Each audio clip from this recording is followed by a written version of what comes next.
Hello everyone, my name is Jennifer Long. I'm an empathic intuitive energy reader who's also a light worker in twin flame. I'm here today with a little bit of a different purpose. As I stated previously, I wrote my first novel from start to finish back in October. And since then, I've been revising and having people, read it for me and give me critical interpretations and whatnot. And I've decided that I would like to kind of reach out to you all, give you this manuscript, and see what creative insights and information you may have for me. I know a lot of you all are writers or teachers, are literary minded, have a lot of creative energy, and I welcome any and all opinions in reference to this because they only help me grow. Either you say this part right here doesn't work because of X, Y, and Z, and I might not agree with what you think should happen. However, it makes me think I need to rework that part so that it's more clearly stated, or the audience gains the significance of that part. So any criticism is very, very welcome at this stage.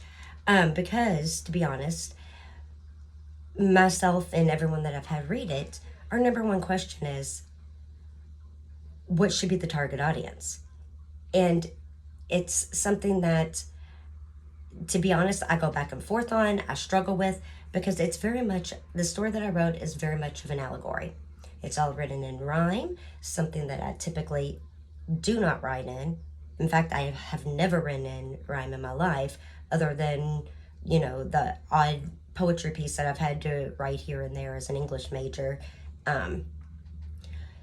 for a specified assignment. But when I'm just sitting down to write, I don't write in rhyme. However, that's the way the beginning of the story came to me, so I continued it throughout. And when I say I continued it throughout, 93 pages. I mean, this is not just some little 5-minute sit-down storybook, sit around on the floor with a 5-year-old. However, it's a story that a 5-year-old would understand and really like, but also a 95-year-old would understand and really like, because the message of this story is one of finding your bliss, finding what brings you joy, happiness, love, fills you up internally, and then through the course of life, experiences, whatnot, how that can be taken away. And when it's taken away, two very different ways that people deal with that, and how ultimately they find a way to come back together and find what it is that was lost within them initially. This is a story that's written about brother and sister, but it could be any friends.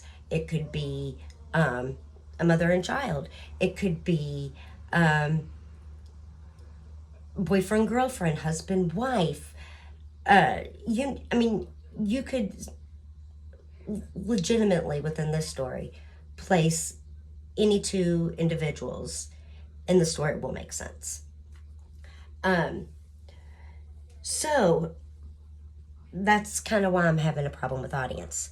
So as I said, I would love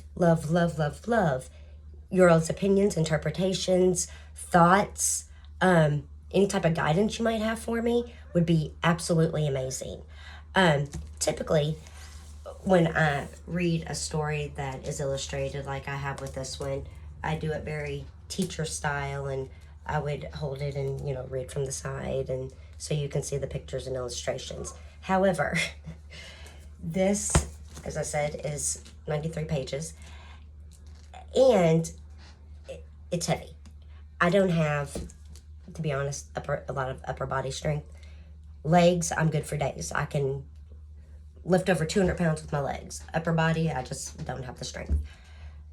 So, that being said, it's going to lay here on the counter while I read this to you. And, I mean, all of the pictures are, I'll just kind of flip through. The majority of them are all floral in nature, very, outdoorsy, seasonal pictures. Nothing extraordinary, because I'm truly not an illustrator. I'm not a drawer. I'm not, However, I felt as if the words needed something to dance against. And I feel like this is a story that plays much better being heard, being spoken, than reading it off the page. Because some words, especially when they're in rhyme, sing more when they're spoken out loud. So, with that being said, I am going to read this to you all. I hope you all enjoy it. And as I said, I welcome any and every comment. There's a lot of symbolism, a lot of metaphors. If you see them, I would love for you to drop down in the comments or DM me and say, hey, I picked up on X, Y, and Z, just so that I know it's working, just so I know that the subtleties that I put in there are being picked up on, that they're being recognized. And as I said, anybody that has any idea on audience, things of that nature, please give me some direction and guidance. So without any further ado, I will start reading this. It's entitled The Path, written and illustrated by Jennifer Ann Long. Atticus Aries and Addison Ann. They were brother and sister. They were also best friends. Both had sandy blonde hair that fell into waves. Their eyes were deep blue, like that of ocean caves. That, however, is where the similarities end. For when it came to how their personalities differed, oh, where to begin? Atticus Aries, as his name would imply, was noble and strong and a little bit shy. Don't get me wrong, he always stood up for what was right. Even against the strongest of adversaries, to his beliefs he held tight. Atticus Aries was always cautious. He thought everything through. He was never one to be tempted to do something out of the blue. Everything was measured, always concise. Atticus Aries had never been accused of not being nice. He had the kindest of hearts. He was a true friend to the end. If someone's feelings he did hurt, he would always strive to make amends. Addison Ann, on the other hand, was kind-hearted but headstrong and bold. She was always very insistent that her way was best.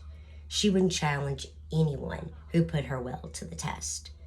Addison Ann was spunky. Sometimes it seemed she defied simply to defy.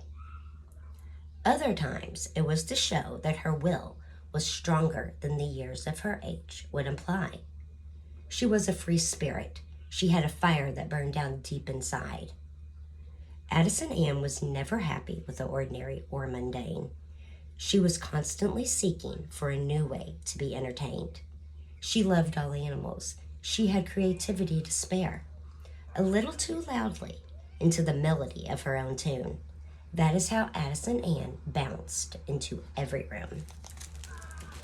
On a warm day in the middle of May, Atticus Aries and Addison Ann were itching for an adventure, but they needed a plan. Atticus Aries, like always, wanted to play it safe. He never liked to travel too far from their home base. Let's go down to the creek and wait for a bit. Then if we get tired, we can always just sit on the bank of the creek with our toes in the sand. Nothing on earth. Sounds like a better plan. Addison Ann, on the other hand, wanted to go further along the path than either had ever thought to venture. Addison Ann wanted to chase fairies. She wanted to dig her fingers into the land. She wanted to pick wildflowers and weave them into headbands, not sit with her feet in the creek. She wanted to run. She wanted to leap. But Addison Ann, knowing what Atticus Aries' response would be, simply replied, "Sure, that sounds like fun. Maybe we can even get a little sun." The adventure started eventless, as most adventures do. Before they knew it, they had arrived at the creek. Seeing the sun shimmering on the water made Addison Ann think this day may not be so bleak. The rabbits they munched, the dragonflies they bunched. It seemed all the woodland creatures were having their lunch. Atticus Aries began to explore a bit downstream, while Addison Ann heard a buzz that reminded her of something she had heard in a dream. Then very quickly, something darted in front of her nose, and without even thinking, Addison Ann jumped to her toes. Off she ran as quick as a flash, never realizing how far she had gone because she had never ran in such a dash. Addison Ann ran off the path at a neck-breaking speed. She tripped over the roots of the trees. She fell and skinned both of her knees. She had brambles in her hair and dirt on her cheek, but Addison Ann kept running further and further from the creek. The buzzing got louder the further she ran. She was tired, but did she stop? No, not Addison Ann. Then something darted in front of her nose, so Addison Ann dug in her heels and froze. It was a hummingbird pausing at a trumpet vine to get a drink. Addison Ann didn't even dare blink. When the hummingbird finished getting a sip, it whizzed away as quick as a whip. Over one final hill, the hummingbird did zoom, and at the bottom laid a pond and a meadow in bloom. Addison Ann gasped. She rubbed her eyes and then narrowed them into a squint. Then, realizing the meadow was not a dream, she took off in a full sprint. Oh, how she ran. Oh, how she played. She leaped, she twirled, she picked wildflowers, she chased butterflies. She watched the hummingbird zoom. And when she got tired, Addison Ann lay down and rested in the shade among the flowers in bloom. Atticus Aries, after he finished exploring for a bit, he came back to the creek and he did sit. And when he sat down to put his feet in the sand, he suddenly realized there was no Addison Ann. Addison Ann, he hollered as he sprang to his feet. Up the path he ran, hoping Addison Ann he would meet. Addison Ann! Addison Ann! Atticus Aries hollered, louder and more frantic the further he ran. When he reached the end of the path, Atticus Aries froze. At the edge of the forest path floor remained his toes. Before he stepped off the path, Atticus Aries formulated a plan. He very quickly filled his pockets with small stones. Then he cautiously stepped off the path and again hollered, Addison Ann! Atticus Aries would run for a bit. Then he would stop and quietly just sit. He would call Addison Ann's name and wait for a reply. When he didn't hear one, he placed a stone from his pocket on the ground and he would sigh. Then all of a sudden, a buzzing Atticus Aries did hear. The buzzing seemed to grow louder the more he tuned his ear. The longer Atticus Aries followed the buzzing noise, the louder it grew. He jumped over the fallen tree limbs. He leaped over the thick tree roots, hollering for Addison Ann and dropping his stones along the way as a clue. And wouldn't you know it, as the buzzing reached its peak, a clearing opened in front of Atticus Aries, and a view of Addison Ann he did sneak. There Addison Ann was, under a tree, fast asleep. Atticus Aries took off towards her with a bounding leap. Addison Ann! He hollered one final time, as up the hill Atticus Aries did climb. Addison Ann began to stir, and she was wide awake by the time Atticus Aries arrived at her. Addison Ann, Atticus Aries began, somewhat out of breath. You are a mess. Look, you even have a tear in your dress. You have brambles in your hair. Both of your knees are skinned. You have dirt on your nose and on your chin. But Addison Ann's response was to look at him with a grin. Addison Ann then rose to her feet. She flung her arms wide open, and she began to run and to leap and to twirl. Come on, Atticus Aries, she beckoned. Give it a whirl. And do you know what?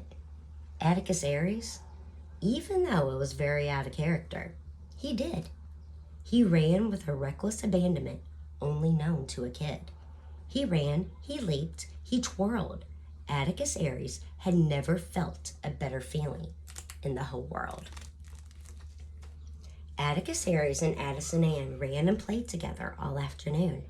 Then Atticus Aries, noticing that the sun had begun dropping lower in the sky, he said, Addison Ann, we're gonna have to start heading home very soon. Hearing this news, Addison Ann's face did drop, and then to the ground. She did flop. She never wanted this day to end. For more time among the wildflowers she wanted to spend. And as Addison Ann laid on the ground, looking up at the trumpet vines that were so lushly growing on the trees, she very quickly formulated a plan of her own. A plan Addison Ann knew would always ensure that her and Atticus Aries could travel safely between here and home. Addison Ann instantly jumped to her feet and dried the few tears she had cried thinking about leaving here from her cheek. She began gently pulling a few of the vines from the tree. They came off easily, root and all. Addison Ann then wound the vines carefully into almost a ball. Atticus Aries knew better than to question what Addison Ann was doing, for once she set her mind to something, there was no stopping her. So off they began silently towards the creek. Addison Ann, Atticus Aries began, are marked our way back to the path with stones. That way we'll always be able to find our way back home. Atticus Aries seemed quite proud of himself for having come up with this plan all on his own. But Addison Ann was never one to rely on someone else's plan. She had a plan all her own, a plan that in the end would prove to be a better option than that of the stones, especially if they always wanted to be able to go between there and home. Every time a stone Atticus Aries did spy, Addison Ann would stop and look to the sky. She would find the tree's base that got the most sunlight. Then Addison Ann would go to the tree and look for the spot that was just right. And there, Addison Ann would plant a piece of the vine at the base of the tree.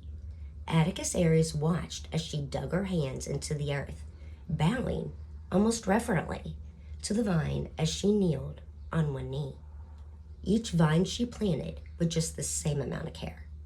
Every time Atticus Aries found a stone, Addison Ann planted a vine to the right of it, right there.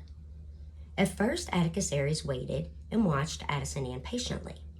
But as Addison Ann continued to plant a vine at the point of each stone along the way, Atticus Aries began to think that Addison Ann was acting naively. Did Addison Ann really think that these small pieces of vine were going to take root and form a path? Or for that matter, even grow? Did she really think they were going to help lead them from home to the meadow? Addison Ann, Atticus Aries began, I've already marked the way. Is this really necessary? We've already been gone most of the day. The sky's getting darker. We're going to lose light soon. Don't worry, Atticus Aries. We'll make it home in time, I promise. And if not, we'll be able to find our way back home with the help of the light of the full moon. Addison Ann continued planting the vines at the base of the trees, and Atticus Aries would stop beside her and wait, but only to appease. When at last up ahead, The creek Addison Ann did spy. She stopped one last time and looked to the sky. Addison Ann dropped to her knee one final time, and it was there, right off the edge of the path, that Addison Ann planted her last piece of the vine. Atticus Aries and Addison Ann ran back and forth between their home and the meadow all spring and summer long. They played pirates and fairies. They swam in the pond. They made friends with the hummingbirds and butterflies, who no longer zoomed off if they got too close. It wasn't even out of the ordinary for a butterfly to land on Atticus Aries or Addison Ann's nose.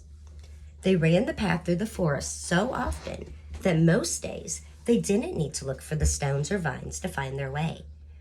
Their feet wore a path on the forest floor due to how often they ran through there to explore and play. Atticus Aries and Addison Ann became certain they would never lose their way. Unfortunately, Atticus Aries and Addison Ann were mistaken. For when summer began to turn to fall, the path did not look the same. No, not at all. The once lush green trees all began to lose their leaves. In a beautiful tapestry of color on the forest floor, the leaves did weave. The leaves were a beautiful sight to see, but they made the stones and vines harder and harder to find, which put Atticus Aries and Addison Ann in somewhat of a bind. For you see, come fall, the days begin to get much shorter, and there isn't nearly as much sunlight. So there isn't nearly as much time to play in the meadow, pretending to be autumnal sprites. And not only that, it took them so much longer to get there. They had to keep moving leaves off the forest floor. Sometimes the task seemed more than either wanted to bear. But Atticus Aries and Addison Ann continued nonetheless, for they knew the joy a day in the meadow would bring, even if to get there took much more work than it did in the summer and spring. They would search for their markers along their way there. Then they would have to do it again on their way back home, much to their despair. For each time they ventured into the meadow, the journey seemed to get a little bit tougher. And as fall gave way to winter, it got even rougher.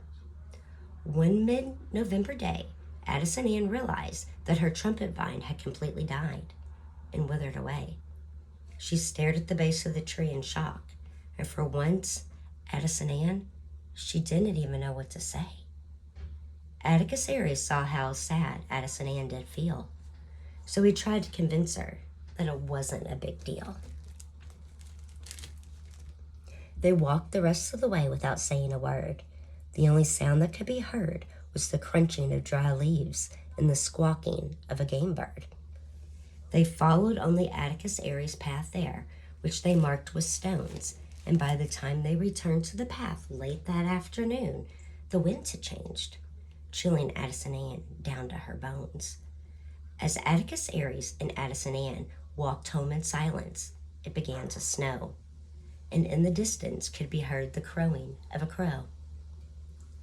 They huddled together for warmth and support. They walked hand in hand, for this was a day that neither Atticus Aries nor Addison Ann had planned. By the time they had arrived back at the creek, the stones had become next to impossible to see. The snow came down so quickly and began getting oh so deep. The quicker the snow fell, the more Atticus Aries wanted to weep. For in the past, he had always loved the snow, but now the soft white blanket that normally brought Atticus Aries such delight covered the stones that laid just below. And with the stones under the snow, Atticus Aries knew that until the spring came, to the meadow himself and Addison Ann would not be able to go. They had two paths, two well thought out plans. It seemed impossible that both of them could have failed. Neither one could quite understand. Atticus Aries and Addison Ann stayed close to home during the months of winter, for to their own individual hobbies, their time did center. Neither felt like looking much for a new adventure. They wanted their original adventure back, but neither one of them knew how to find their way there. Atticus Aries tried at first to pretend that he didn't care. He made himself busy with schoolwork and such. He kept himself so busy he didn't have time to think about the meadow. Not too much. While Addison Ann, on the other hand, could think of nothing other than the meadow. She was constantly thinking, planning, and dreaming of a way to get back to their place of pure childhood bliss. For how the meadow in their carefree days she did miss. Oh, how Addison Ann thought. Oh, how Addison Ann prayed. She spent most of her days dreaming of ways to get back to the place that ignited her spirit and fueled her soul. There was nowhere else on the planet that Addison Ann wanted to be or to go. At first, Atticus Aries would sit and listen, and sometimes even reminisce along with Addison Ann in her daydreams. But as the weeks and months wore on, he began to view her daydreams less as dreams and more kind of as schemes. Atticus Aries would retreat to his room with a slamming of his door, and Addison Ann would sit and cry outside his door on the floor. For memories of happier times, Atticus Aries did not want to hear about. Not anymore. For everything there was a season. For everything there was a time. Addison Ann needed to learn to be patient so Atticus Aries could get the meadow off of his mind. Atticus Aries didn't want to reminisce because it reminded him that his path had failed. He couldn't understand why Addison Ann couldn't just be patient and wait for time and the changing of the season to once again make their paths unveiled. Where Atticus Aries had patience, Addison Ann had none. Addison Ann wanted to have fun. She wanted to ice skate on the pond. She wanted to build snowmen and to have snowball fights. She wanted to make snow angels and bring food to the birds in the meadow. She wanted to do all the winter things her and Atticus Aries had been planning on doing in the meadow. Not look out the window at the snow and know that the very thing that she was wanting to play in is what was preventing them from being able to go. Then one day, while looking out the window at the snow, a bright red cardinal caught Addison Ann's attention. From a pile of seeds spread on top of the snow to a branch in a tree outside her window, Addison Ann watched the cardinal's ascension. Addison Ann became transfixed, watching the cardinal out her window. The bird let out a chirp and in flew his mate. Then what happened next? Some may call it fate. For as the cardinals sat there together, side by side on the same branch, just like that, the answer to the problem hit Addison Ann like an avalanche. For on the same branch that the cardinal did sit hung a wind chime that sparkled in the sunlight and danced in the breeze, playing its beautiful music high in the tree. Atticus Aries made his path on the solid ground with stones. Stones he thought that would always lead the way because his path was solid and grounded and well thought out. So Atticus Aries formulated his initial plan with very little doubt. While Addison Ann initially took a different approach. To form her path, she buried vines down in the solid soil, thinking the ground would anchor the roots from below and the flowers would decorate their paths above the forest floor. The reason that both their paths failed is that they forgot to account for what Mother Nature had in store. And in that moment, staring out her window, Addison Ann formulated a new plan, one she knew would stand the test of time. She gathered pieces of twine, twigs, old tin cans, rocks, crystal, glitter, beads, and began to make a homemade wind chime. The first wind chime was tough to make. She almost gave up halfway through, but her memories of their joyful days in the meadow gave her a strength anew. And before Addison Ann realized it, she hadn't just made one. She had already completed two. After the glue dried on the first two wind chimes, Addison Ann took them to Atticus Aries' door and knocked one more time. This time, when Atticus Aries opened the door, he wasn't nearly as angry as he had been previously. He did, however, stare at Addison Ann quite quizzically. He didn't understand why she was holding homemade wind chimes immediately. Addison Ann, Atticus Aries began, I'm really quite busy. But I must ask, what are you doing with those wind chimes? Addison Ann drew in a deep breath, and with all the courage she had, she said, please just hear me out one more time. And do you know what? Even though he hadn't wanted to talk about the meadow for months, Atticus Aries, he did. His thoughts, feelings, and emotions he no longer hid. He listened intently as Addison Ann explained why their path failed initially, and then again while she explained how the wind chimes could aid them very beneficially, for both of their paths were solid and rooted firmly in the ground when they should have been guided more by their senses, especially their sense of sound. For on the very day that they lost their way, if they only paid more attention, Mother Nature may not have won that round. For they heard the crunching of the leaves under their feet. They heard the wind howling and the game birds and crows all calling out their warnings. And if they only listened to the clues that were all around them, they may not have had to go through such a period of mourning. For both Atticus Aries and Addison Ann had thought themselves quite clever. They thought the stones and vines were enough to mark their way forever. But both of their paths were well rooted. Neither thought their path could be disputed. But as Addison Ann looked out her bedroom window that cold winter day, as the cardinals perched on a branch, her mind began turning, and before too long, there was a newfound desire deep in her chest burning. Because it was in that moment Addison Ann remembered what it was that first led her to the meadow that fateful day. It was her desire to run, to twirl, to frolic, and to play. It wasn't stones laying along a well-worn path, or vines strategically placed at the base of trees. It was a hummingbird in flight. It was Addison Ann's need to feel free. And it was in that moment that she saw the dancing of the wind chime in the breeze. Don't you see? Addison Ann began. She had so much to say. The weight of all the words made her feel as if she could no longer stand. As Addison Ann sank to the ground, all of her words spilled out at once.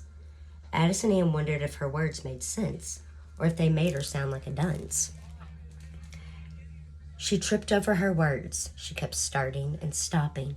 She got ahead of herself. She would have to stop and remember to breathe.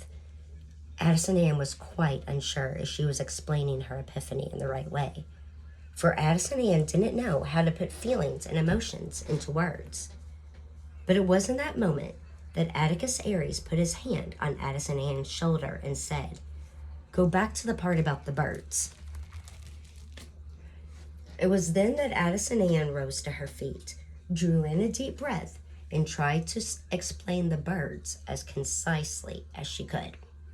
It was initially a hummingbird that led me to the meadow, without so much as a path through the woods.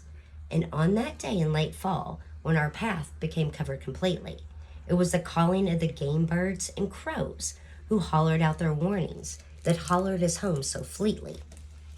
Then just this morning, as I stared out my window upon thinking about our days in the meadow bittersweetly, a cardinal and its mate perched in the pine tree, and it sang oh so sweetly.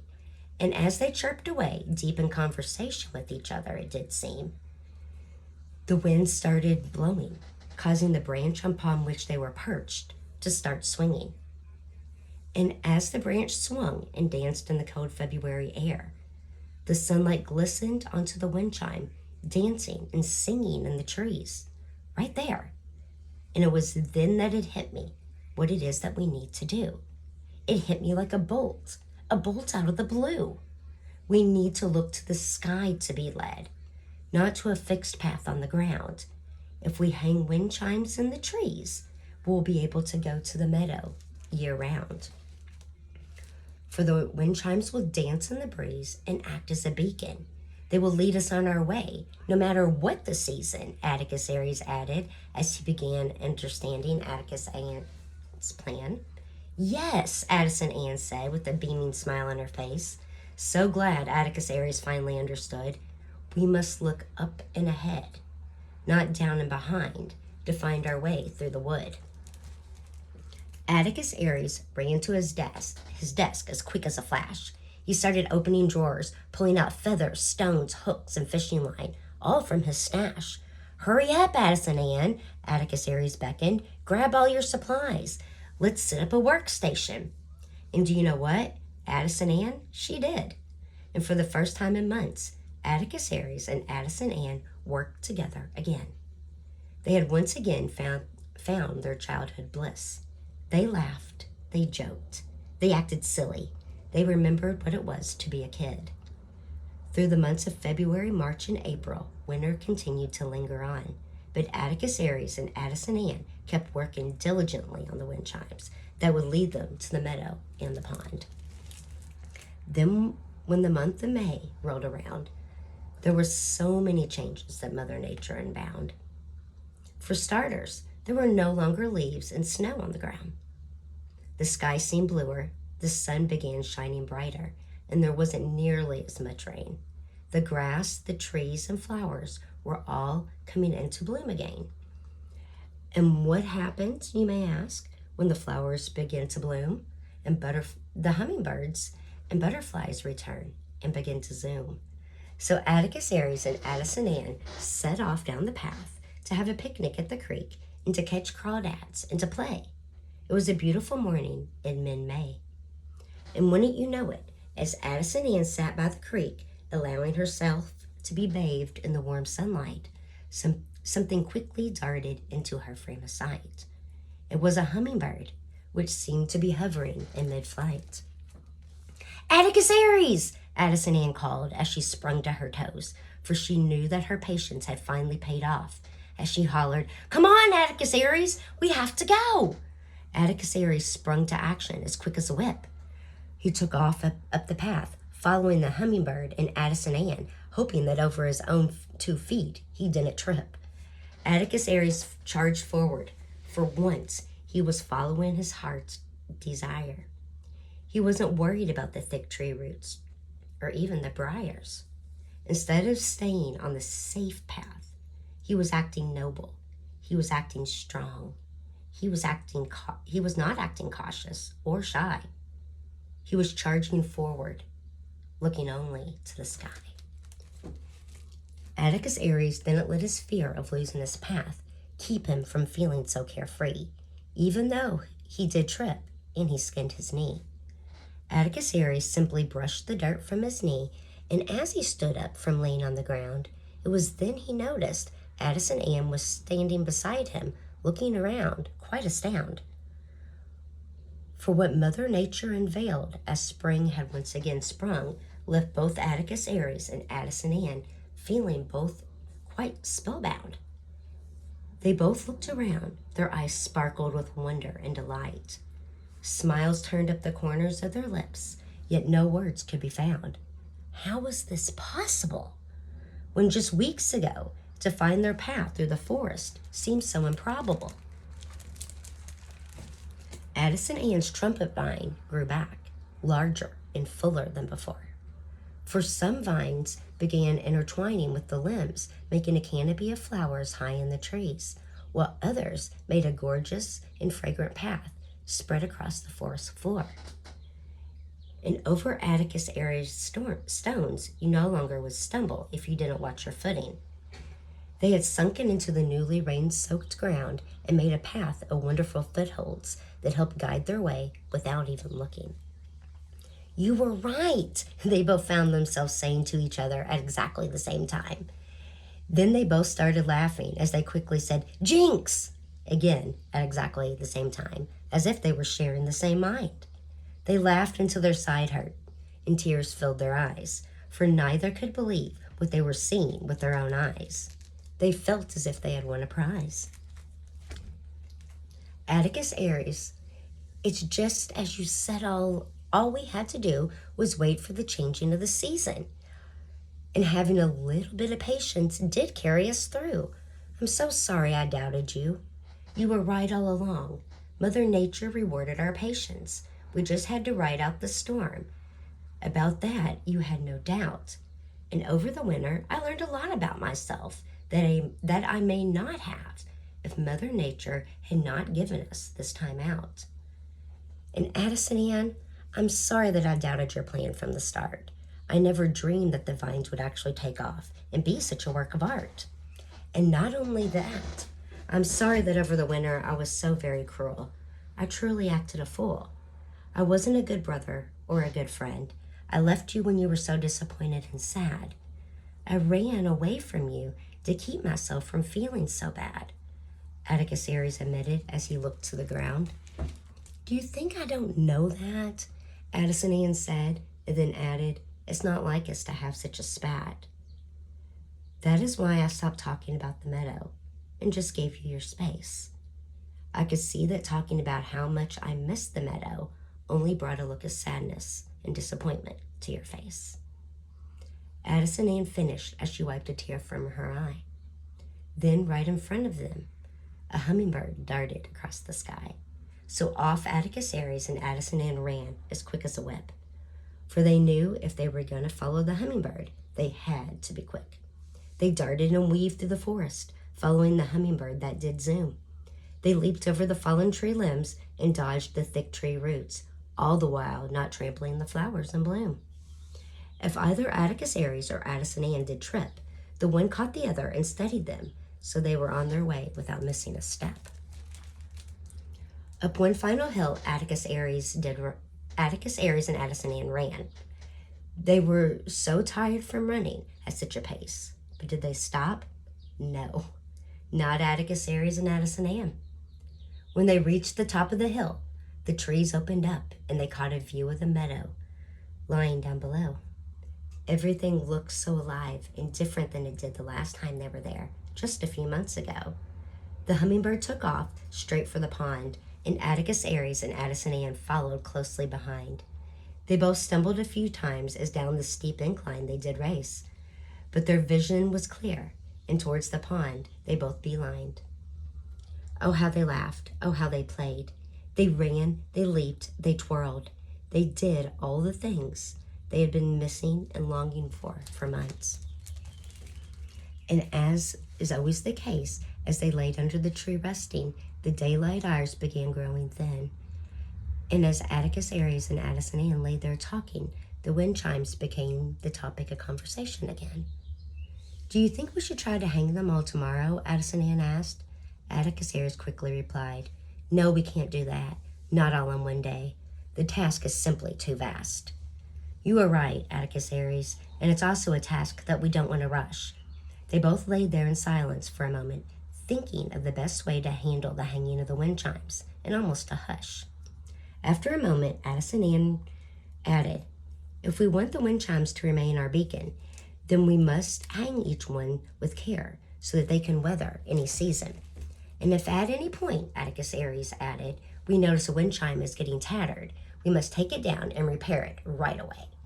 It will never be a task we will put off for another day. Both Atticus Aries and Addison Ann did agree that keeping their pathway clear was crucial. They knew they had to make sure that their passage never again needed Mother Nature's approval. They got up from the newly awakened lush spring grass to head back towards home as the sun began dropping lower in the sky. And for once, neither Atticus Aries nor Addison Ann worried about being able to return to the meadow the following day, for they knew they would never again to this place have to say goodbye. The end. So thank you for listening. If you stuck all the way to the end, I appreciate it. And again, any comments, suggestions, greatly appreciated. And if you don't, I just hope that you enjoyed the story and it gives you something to think about and maybe will inspire you to get back on your path towards your bliss. God love and God bless. Hope you have a great day. Thanks. Bye.